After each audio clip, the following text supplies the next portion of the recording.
So, first of all, Richard, welcome and thank you for being here for having a chat with us today about your experiences with hypnosis, hypnotherapy, and of course, us, the Hypnosis Training Academy. Before we dive into any of that, can you give us more of your background? Was your family, your professional career, etc., before you came across us? Sure. So before us, I had previously run a hypnotherapy practice for a few years using kind of more Ericksonian approaches and some NLP. And then I also have a career in marketing and communications in the higher education sector. So which one did you start with? Did you start off in more marketing and communication style stuff, or did you start off straight away with hypnotherapy practice? What was your first career, shall we say? Yeah, well, actually, my first career was as a programmer when I computer programming when I graduated, and but during that period, I recognised that the growth area of programming, which I went into, did not hold as much interest as the NLP and hypnosis that I kind of stumbled across. And during that time, I started to attend trainings, read about it, find out about that side of things.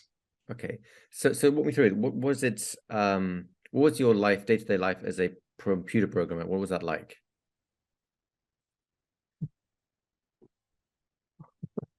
That's really funny. It's well, come in, sit down.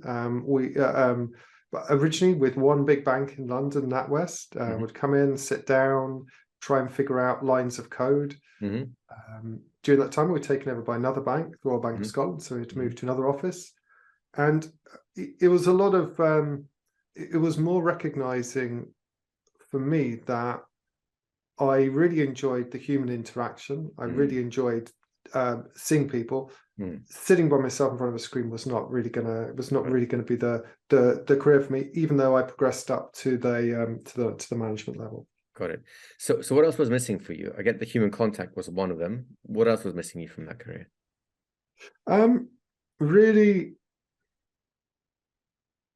Really feeling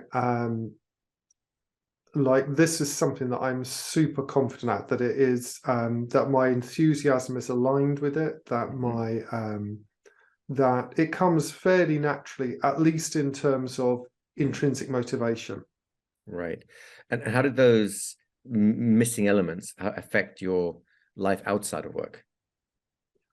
Well, I think back in those days there was a much clearer kind of a thing of work was something to be, should we say, endured. You know, a 3-hour commuter round trip on the train, and then a sort of a hard sink or swim kind of environment. And then outside was really the free time, the enjoyment element.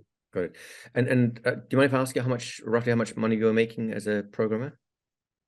Sure. I think back then, probably on their program, I think we probably got up to about 35,000, 40,000 pounds, something like that. Okay.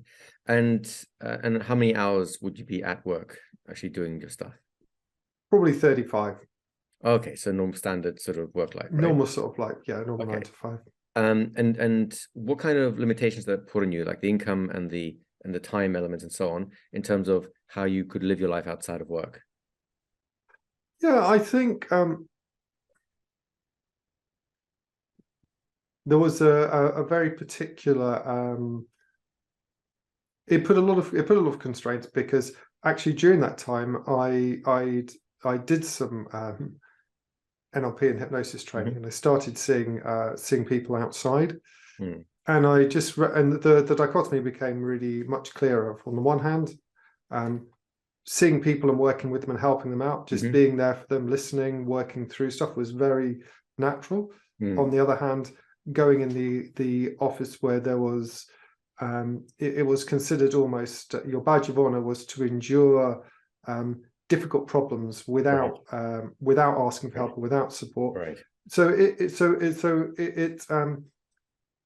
meant I enjoyed the discrepancy between enjoying the time outside grew more, and not enjoying it inside work time as well. What would you say was the trigger moment for you that made you realize that you wanted to change careers?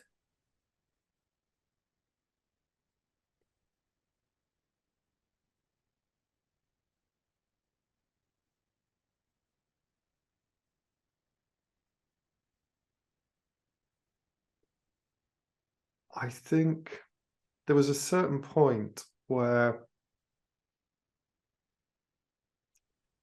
the enjoyment of working, of helping people to transform.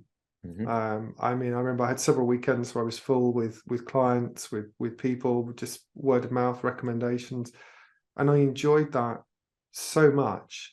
The discrepancy between going and enjoying that and how fulfilling it was, and how much feedback I got, to versus going in and coming up with a test script for a program, was so stark that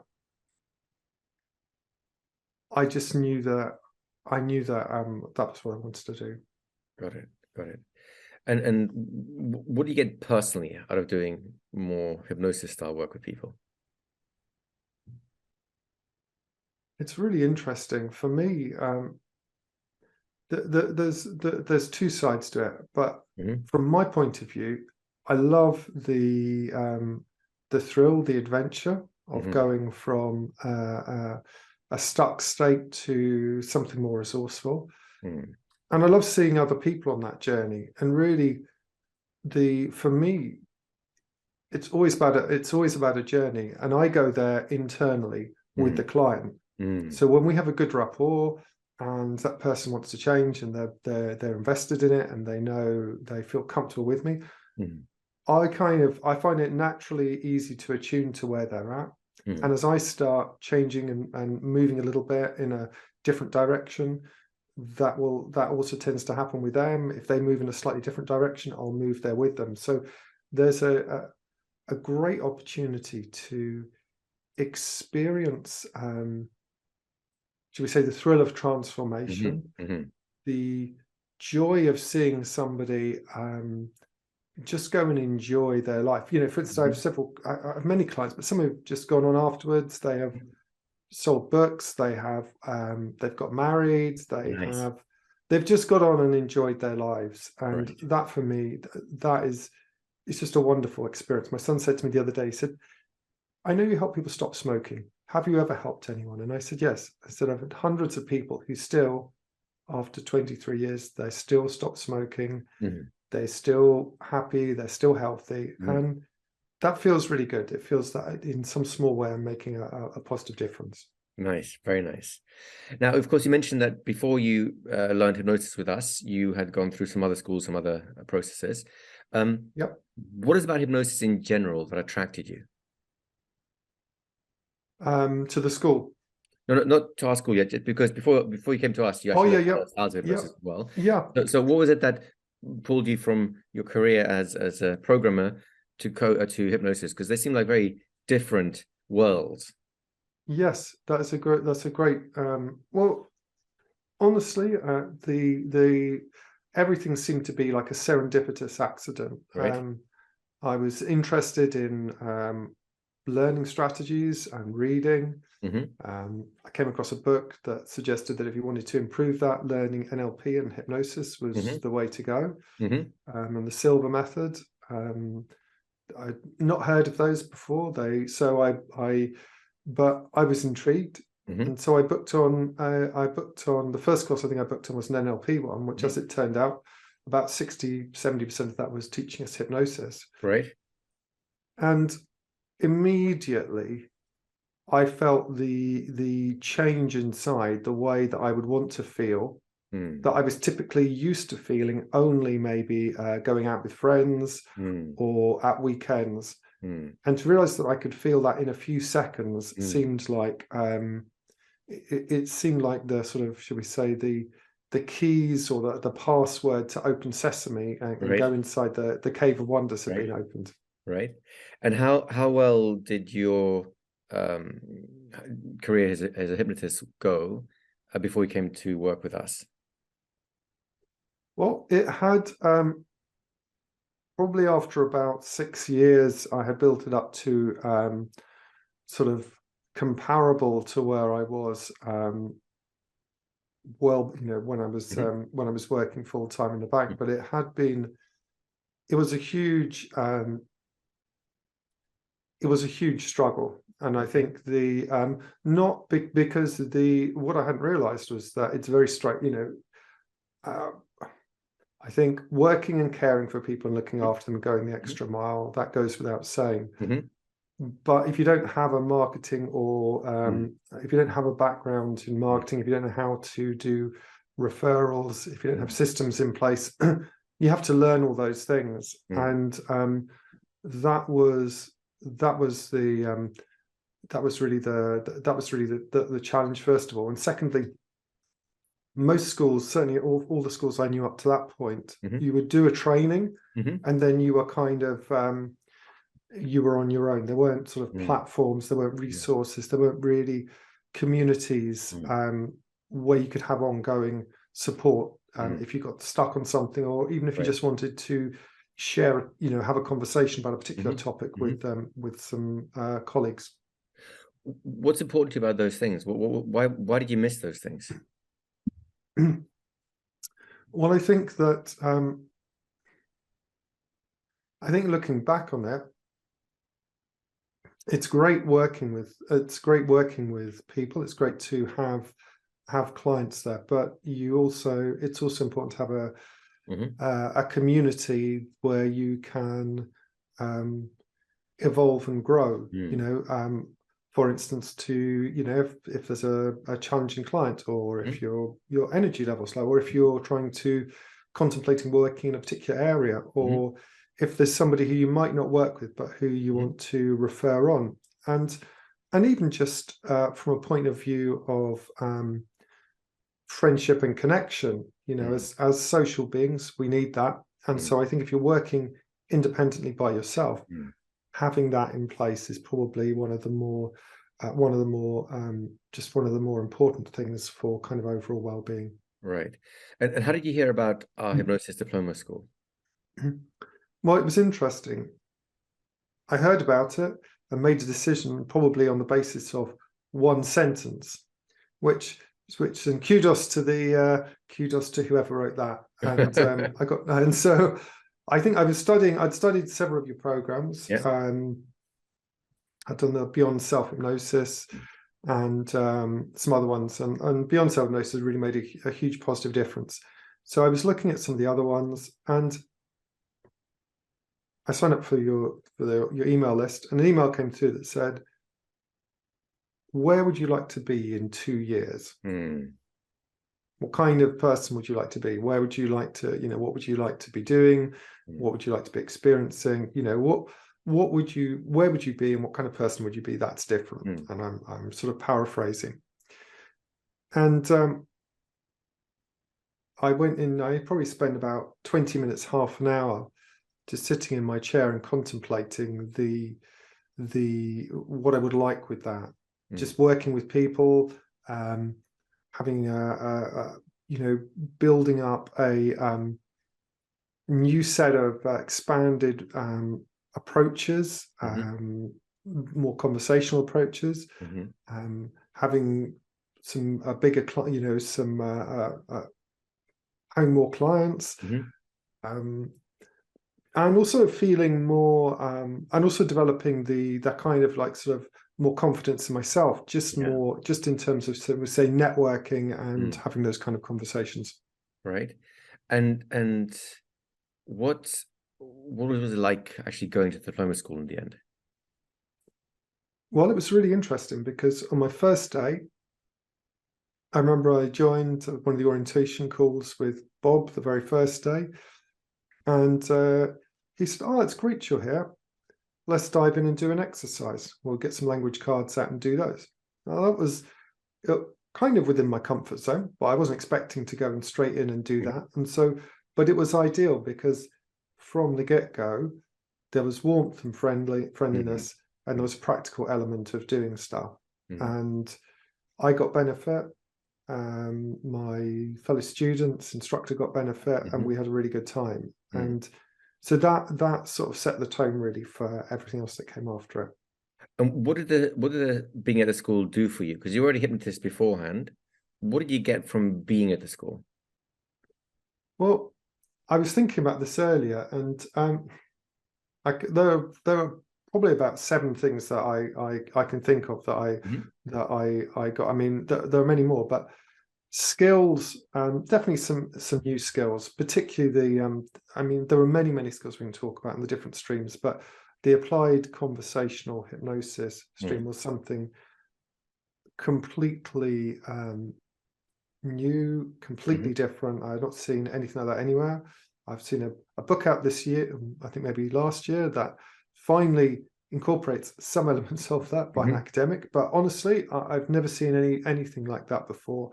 And it was really wonderful, because I remember there was one particular module on using inferences, and that particular week, in fact, actually, I learned that, and I think there was a module that came at the same time on developing a program, a bronze, silver, gold program. That same day, I got a client for my silver program, and that week I had 4 clients that I booked, which was as much as, if not more, when I'd been in full-time practice. Happened very, very easily, because every conversation I was able to just focus on them, really pay attention to what was going on in them, and listen and ask questions, and just make an offer at the end. And it was really nice, because there was no 3 people booked then and there. One person actually had some childcare stuff she had to do for a couple of weeks, and then came back and made a follow-up conversation just when she had space, and she also came on board. So it really, that first thing, there were some really solid new skills that still allowed me to use and keep everything I had before, but take it to a very, very different level. And I'll say this, and I think most of the marketing and sales I had learned before from books and courses by myself had focused on, shall we say, trying to use language patterns or some other way to not kind of trick somebody, but to strongly persuade them to go down a certain route. And what I liked was this was a completely different approach of listening to a person, being there for them, hearing them, and really trying to understand what they needed. And that's been reflected in all the subsequent results and the sessions and the programs I've been able to put together, because it's really going for what actually they need and what actually they want, which may well have been different from what they initially stated consciously when they first got in touch with me. Right. And what does life look like now that you've graduated from the school? Well, what's really nice now is that during the school there were a lot of practice sessions, and naturally you get to know a lot of people. Some people turn up a lot to practice during the evenings and weekends, and so I was quite fortunate. I think I was probably coming along about 4 evenings a week, and then during the lockdown period we'd meet up maybe 4 hours a day. So some of us would really put a lot of time into to do that. But as a result, I've made some very, very good friends in Europe, in America, Australia, around the world, Mexico, and we're helping each other, we're supporting each other. So for instance, towards the end of last year, one of my friends, Orestes, contacted me and said, look, I'd like to do a weekly podcast, just talk about different aspects of hypnosis and how that can help people. You in? So I said yes. And we've been doing that each week, building it up and just enjoying, fundamentally carrying on what we learned within the school, which was helping people, leading groups, where helping out where we could, and but now sharing our own understanding of that, our own embodied understanding of that more widely. So the friendships and the relationships that have come from that have been a very, very positive aspect for that. And